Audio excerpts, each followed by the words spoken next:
샬롬, 여러분 평안하셨습니까? 날이 점점 좋아지고 있습니다. 많이 답답하시죠? 그래도 우리가 사회적 거리도 잘 지키고 그래서 속히 안정되었으면 좋겠습니다. 기도하심으로 4월 24일 금요일 새벽 기도에 시작하겠습니다. 사랑이 많으신 하나님 아버지, 우리에게 좋은 나라 주셔서 주님의 은혜 가운데 평안히 잘 살아가고 있습니다. 하나님, 그러함에도 우리에게 답답하고 어려운 부분들이 있사오니 속히 이 코로나19 사태가 마무리될 수 있도록 도와주시고 우리의 일상이 회복될 수 있도록 도와주시옵소서. 이 사태 이후에 많은 일상이 달라질 것이라고 말하고 있지만 하나님, 인간이 능히 넉넉히 이길 수 있도록 우리에게 힘을 허락하여 주시고 정말 언제 그런 일이 있으냐는 듯이 깨끗하게 모든 상처들을 치유하여 주시옵소서. 하나님, 우리가 더욱더 주님 앞에 바른 교회 세워야 되는 것을 주님 깨닫고 있사오니 주님 은혜 주시고 우리가 이곳에 아름다운 교회 온전히 세워갈 수 있도록 도와주시옵소서. 혹시나 이 사태로 인해서 교회와 거리가 멀어지고 마음이 나태해진 것이 있다면 다시 마음을 추스리고 하나님의 전을 사모하는 믿음의 사람들 될 수 있도록 우리와 함께하여 주시옵소서. 주님의 은혜를 기대하오며 예수 그리스도의 이름으로 기도드립니다. 아멘. 오늘 우리에게 주신 하나님 말씀은 에스겔 40장 1절에서 42장 20절까지입니다. 40장 1절에서 42장 20절까지의 말씀입니다. 제가 하나님의 말씀을 다 받들어 읽어야 될 텐데요. 그런데 40장 1절부터 42장까지 다 읽으려면 새벽기도 시간이 굉장히 길어질 겁니다. 그래서 여러분이 한번 읽어보시고요. 바로 말씀 들어가겠습니다. 오늘 본문은 보통 하루치 큐티 본문치고는 굉장히 길어요. 그리고 아마 왜 그랬는가 생각해보면 길이 재는 이야기만 나오니까 이게 아마 해석자나 설교자들의 편의를 위해서 그렇게 길게 잡은 것 같습니다. 그런데 이것도 굉장히 중요한 의미가 있어요. 40장부터는 에스겔의 분위기가 완전히 바뀌거든요. 어떻게 바뀌냐면, 왜 분위기가 바뀌고 있냐면, 우리가 하나님께서 왜 에스겔 선지자를 보내셔서 그렇게 이런 길게 이렇게 긴 대선지서의 말씀을 전해 주셨는가? 그 이유를 생각하면 우리가 그 이유를 알 수 있습니다. 그거 왜 이렇게 40장부터 분위기가 바뀌는가를 알 수 있습니다. 하나님의 뜻이 하나님의 백성에게, 하나님의 그 사랑하는 백성에게 저주를 막 퍼붓고 너네 다 죽일 거야, 죽여버릴 거야, 이것들 말도 안 듣으니까 이제 다 사라졌으니까 이제 속이 시원하다, 이게 하나님의 뜻이겠습니까?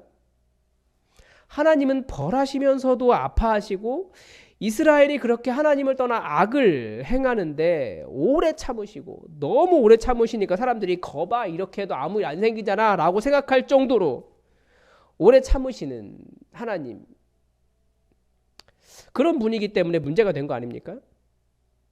근데 왜 그렇게 하나님은 오래 참으시고 이렇게 선지자를 보내셔서 계속 경고를 하시고 계속 너희가 그렇게 죽게 되니까 내가 마음이 아프다, 하나님이 때리셔놓고 그런 마음을 하겠습니까? 그런 표현을 하겠습니까? 왜냐하면 선지자를 보내신 이유는 뭐냐면, 말씀을 주시는 이유가 뭐냐면 하나님의 백성의 회복에 있기 때문에 그렇습니다. 그게 목적이에요. 노아의 홍수 때 사람들의 죄악 때문에 그렇게 다 물로 쓸어버리시고 난 다음에 하나님의 속이 시원하셨습니까? 그렇지 않다고요. 후회하셔가지고 내가 다시는 이렇게 안 할 거다. 이스라엘 그렇게 망하고 다른 나라로 끌려가고 나니까 속이 시원하셨을까요? 아니요. 누구보다도 아파하고 가장 힘들어하신 분이 바로 여호와 하나님이셨어요. 그래서 이렇게 선지자를 통해서 길게 예언을 하시고 그 심판을 성취하시고 결국 하나님이 하고 싶으셨던 것은 이스라엘을 회복시키시는 것이었습니다. 하나님께서 기대하셨던 민족으로, 하나님을 아는 민족으로, 하나님의 영광을 가진 사람들로 회복하는 것, 그것이 하나님의 뜻이었습니다. 그러면 오늘 본문은 왜 이렇게 장황하게 몇 척 아무도 못 알아듣는 이야기를 계속하고 있을까요? 지금 측량하고 있는 곳이 어디인지를 살펴봐야 됩니다. 40장 1절에 보면 에스겔은 지금 바벨론 땅에 있습니다. 몸은. 그런데 여호와의 권능이 그를 어디로 데려갔습니까? 이스라엘 땅으로 데려간 거예요. 여전히 몸은 바벨론 땅에 있지만 2절에 보면, 40장 2절에 보면 이상 중에 데리고 가서 이스라엘 높은 산 위에 내려놓으셨다. 뭐 여러 산을 이야기하지만 아마 예루살렘에 보이는 예수님 기도하셨던 그 감난산 정도로 생각을 하죠. 그리고 성전을 측량하기 시작합니다. 그러니까 그 예루살렘 성을 측량하고 성전을 측량하는데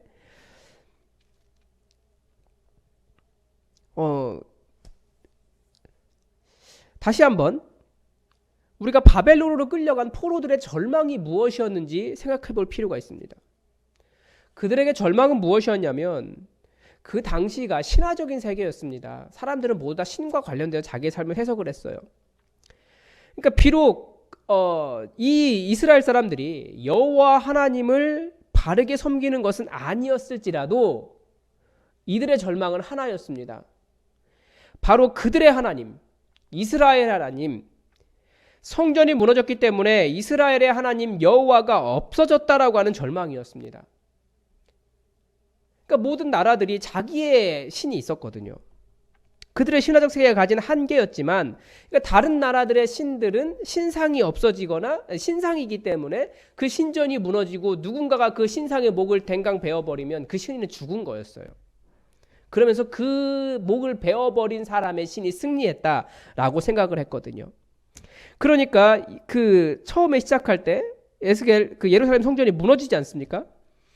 그러니까 에스겔 선지자의 등장으로 성전이 무너졌다고 여호와 하나님이 사라진 것이 아니라는 것을 보여주는 것이 바로 에스겔서입니다. 희망의 서신인 거예요. 그래서 에스겔서는 처음부터 즉 1장에서부터 천상에 있는 성전을 보여주죠. 하나님 여호와 하나님 거기 계시다고. 그리고 중간중간에 성전에 대한 환상을 보여주면서 그리고 이제 40장에서부터 예루살렘에 세워진 새로운 성전에 대한 환상을 통해서 포로로 끌려온 사람들에게 여호와 하나님께서 살아계시다라고 하는 소망을 불어넣어주고 있는 겁니다.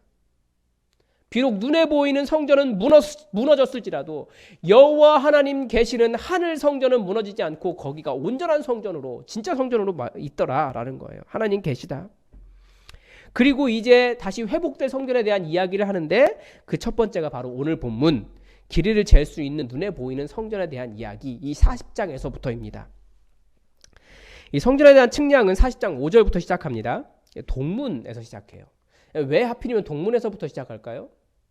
이스라엘이 이렇게 기울어져 있기 때문에 사실은 서문이 입구가 될 텐데 서문 쪽이 아니고 동문에서부터 시작해요. 왜 그러냐면 동문에서부터 시작하는데 이 43장 1절에서 보면 이 동문이 바로 여호와 하나님의 영광이 들어오시는 시작점입니다. 그러니까 이 동문을 지나면 바로 바깥들과 안뜰을 거쳐서 성전 건물로 들어갈 수 있습니다.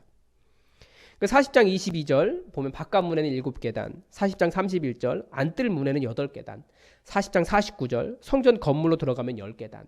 그러니까 총 25개 계단을 오르면서 점점 이렇게 위로 올라가는 겁니다. 이게 하나님께 점점 올라간다는 상징성을 묘사하는 거죠. 즉 하나님의 영광이 임하시는 동문에서 점점 하나님 계시는 지성소로 이렇게 올라가야 된다. 그러니까 여호와 하나님께로 향하여 가는 그 모습을 보여주는 것이 성전입니다. 성전을 재고 있는 모습이. 그 다음에 두 번째 성전 배치를 통해서 보여주고 싶은 것이 한 가지가 있어요. 그게 뭐냐면 거룩의 중심성입니다. 이 서편을 제외하고는 각 방향을 둘러서 방이 10개씩 있었습니다. 그러니까 모두 30개 방이 있는 거죠. 이렇게 30개 방이 있었습니다. 그러니까 이 방에는 뭐가 있었냐면 제사장들을 위한 방, 레위인들을 위한 방, 성가대 대원들을 위한 방, 서기관들을 위한 방, 예언자들을 위한 방, 이렇게 성전 직원들을 위한 방들도 있고 또 개인이 희생제사 드리면 그 고기를 먹었잖아요. 그러니까 그 고기를 먹는 식사 장소로도 사용되었을 겁니다. 그래서 이런 방들로 둘러싸여진 정사각형 한 가운데 뭐가 있는 겁니까? 여호와 하나님의 임재가 있는 지성소가 있었습니다. 보통 에스겔 성전의 모습을 솔로몬 성전과 비교하려고 합니다. 사실 솔로몬 성전의 모습과는 많이 다르다는 것을 알 수 있어요. 솔로몬 성전에 대한 묘사가 정확하지는 않기는 하지만 가장 중요한 차이를 뭘 얘기하냐면 솔로몬 성전은 왕궁 옆에 있었습니다. 그러나 에스겔 성전에서는 왕궁이 보이지 않는 거예요. 예루살렘을 측량하고 있으니까. 그러니까 이는 거룩의 중심성뿐만 아니라 정치 지도자로서 이스라엘의 흥망성쇠가 왕에게 달려 있었잖아요. 그러나 그것이 아니라 여호와 하나님에게 달려 있다. 역사를 움직이는 것은 왕이 아니라 사람이 아니라 정치 지도자가 아니라 여호와 하나님에 의해서 역사가 움직인다라는 것도 보여주는 거죠. 그러니까 모든 것이 다 여호와 하나님의 거룩함 가운데 나오는 겁니다. 또 하나, 에스겔의 환상 중에 이 예루살렘에 간 것이 이게 처음이 아닙니다. 8장에서도 이미 한번 다녀왔습니다. 그때 예루살렘 성과 성전을 묘사한 부분은 전부 다 우상 숭배로 가득 차 있었습니다. 그러니까 담벼락마다 그림이 막 그려져 있는데 전부 다 가증한 우상들, 그러니까 뭐 우상의 그림을 그려놨었겠죠. 아니면 이렇게 난간마다 우상들이 세워져 있는 거예요. 그리고 여기 방들이 지금 에스겔 성전 환상에 보면 방들이 쭉 있는데 그 방들마다 가득 우상들이 가득 차 있었다라는 거예요. 그 우상들이 어떻게 세워졌냐면 소위 신앙심이 좋다라고 하는 사람들이 하나씩 그리고 하나씩 우상들 갖다 놓고 그러면서 한 400년 가까이 쌓여 있었던 거겠죠. 그런데 그 8장에서 이렇게 갔을 때, 에스겔이 갔을 때 여인들은 모여서 담무스라고 하는 우상을 위해서 울고 있었습니다. 이스라엘의 장로들은 모여서 태양신에게 경배하고 있었습니다. 그래서 하나님께서 내가 여기가 어떻게 나를 위한 성전이냐, 내가 이들을 불쌍히 여기지 않겠다라고 하면서 이들을 다 없애버리겠다라고 말씀하시거든요. 그러나 에스겔 성전은 그런 가증한 그림이나 그런 물건은 모두 없고 순수하게 여호와 하나님을 섬기는 곳이 되었습니다. 즉 성전이라는 곳은 어떤 곳입니까? 여호와 하나님만을 섬기는 곳. 그것을 다시 한번 확인시켜 준 겁니다. 이스라엘의 성전의 역사는 솔로몬 성전이 처음입니다. 그리고 바벨론에서 돌아온 사람들이 지은 성전이 있습니다. 이때부터를 그래서 제2성전 시대라고 이야기합니다. 그리고 제2성전 시대에 헤롯 대왕이 유대인들의 환심을 사려고 아주 크고 화려한 성전을 다시 지어줬습니다. 그러니까 총 3번의 성전이 있었다라고 보는 거죠. 근데 바벨론 귀환민들이 세웠던 처음 제2성전의 모습은 전혀 알 수가 없어요. 그러나 여기에 묘사한 성전의 모습과는 다르다라는 것은 분명합니다. 즉 에스겔 성전이 보여주는 것은 솔로몬 성전이나 귀환 성전이나 헤롯 성전이나 그리고 성전이 한 번 더 나오죠. 요한계시록에서 한 번 더 나옵니다. 그러니까 요한계시록의 성전과도 아무런 관련이 없습니다. 왜냐하면 성전의 중요성은 눈에 보이는 성전이 아니기 때문입니다. 이스라엘이 성전이 없어서 여호와 하나님을 바르게 섬기지 못한 것이 아니었습니다. 이스라엘의 예루살렘의 성전이 무너졌다고 해서 여호와 하나님이 사라지신 것이 아니었습니다. 오히려 건물이 있었는데 더욱더 가증한 일을 많이 했어요. 그래서 에스겔 성전의 환상 속에서 보여주고 싶으셨던 것이 무엇이겠습니까? 아니 에스겔서 전체에서 보여주고 싶은 성전에 대한 신앙이 무엇이겠습니까? 아무리 화려한 건물이어도 여호와 하나님을 경외하지 않으면 그것은 무너뜨림을 당할 수밖에 없는 진노의 대상이 된다라는 겁니다. 아무리 여호와의 이름을 불러도 하나님이 그 귀를 막으시고 얼굴을 돌리실 수 있다는 겁니다. 우리에게 주는 교훈이 크죠? 우리는 왜냐하면 교회라고 하는 곳이 그 이름만 가지고 혹은 교회라는 건물만 가지고 하나님의 임재, 하나님의 거룩함, 진짜 교회를 담보하지 못한다는 것을 우리는 이미 알고 있습니다. 여호와 하나님을 찾고 여호와 하나님의 거룩함을 가지고 하나님을 바르게 섬기고 말씀을 바르게 알지 않으면 우리도 꽝이 될 수 있다는 것을 우리는 이미 알고 있어요. 그래서 우리가 교회를 이곳에 세웠는데 이 교회가 무엇이 되어야겠습니까? 어떤 곳이 되어야겠습니까? 건물에 너무 집중하지 마십시오. 우리가 울어야 할 것은, 우리가 힘쓰고 애써야 할 것은 건물이 얼마나 화려해지느냐, 아니면 교회 건물을 지었느냐 마느냐, 이것이 아니라 우리는 여호와 하나님의 거룩을 닮아가며 하나님의 뜻을 이곳에 세우기 위해서, 이루기 위해서 존재하고 있다는 거예요. 진짜 교회, 정말 예수님께서 원하신 그 사랑이 살아있는 진짜 교회, 우리는 그거 만들고 싶어서 여기에 교회를 이루고 있는 겁니다. 그래서 교회라는 건물을 위해 쓰기보다 진정한 사랑의 공동체를 세우기 위해서, 그 교회를 세우기 위해서 우리의 힘을 다해야 할 겁니다. 기도하겠습니다.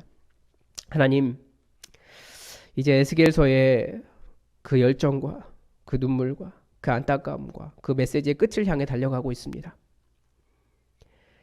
에스겔서의 그 안타까움이 하나님의 성전에 있었습니다. 하나님의 임재가 없는 그 성전, 여호와 하나님을 경외함이 없는 그 성전, 하나님의 거룩함이 없는 성전을 통해서 진짜 성전을 꿈꾸며 하나님의 거룩함을 이루기를 원했던 그 선지자의 안타까운 마음을 우리가 다시 봅니다. 하나님, 우리가 회복을 꿈꾸고 있는데, 개혁을 꿈꾸고 있는데 진짜 회복과 개혁이 무엇이겠습니까? 정말 하나님을 알고 하나님을 닮아가고 하나님의 뜻을 이루는 교회 되게 하여 주시옵소서. 우리가 그런 교회 꿈꾸며 이곳을 세웠는데 지금 잠깐 쉬고 있습니다. 그렇지만 우리의 예배가 멈추지 않으며 우리의 말씀이 멈추지 않으며 우리의 교회 사랑이 멈추지 않사오니 우리가 진정한 교회를 선지자와 같은 마음으로 세워갈 수 있도록 주님 우리와 함께하여 주시옵소서. 주님의 은혜로 우리를 채우시길 원하오며 예수님의 이름으로 기도드립니다. 아멘. 우리 다 함께 교회 공동의 기도 제목 가지고 같이 기도했으면 좋겠습니다. 여전히 밤 9시가 되면 여러분의 일상을 멈추시고 우리의 멈춘 일상처럼 기도의 자리로 들어가 주시기 바랍니다. 그래서 코로나 바이러스가 속히 종식될 수 있도록 기도해 주시고 우리 교회를 위해서 기도해 주십시오. 건물이나 다른 눈에 보이는 것으로 자랑하는 교회가 아니라 정말 예수님께서 원하셨던 그 사랑의 공동체로 인해서 우리가 그 공동체를 만들기를 힘쓰는 교회 될 수 있도록 우리가 기도했으면 좋겠습니다. 또 이제 주일 예배를 준비해야 됩니다. 말씀을 준비하는 최철규 목사를 위해서 여러분 꼭 기도해 주십시오. 제가 여러분의 기도를 통해서 진짜 목사가 될 수 있습니다. 저는 여러분을 위해서 존재합니다. 여러분의 기도가 진짜 말씀을 만들어갈 수 있습니다. 저를 위해서 꼭 기도해 주시기 바랍니다. 다 함께 기도하겠습니다.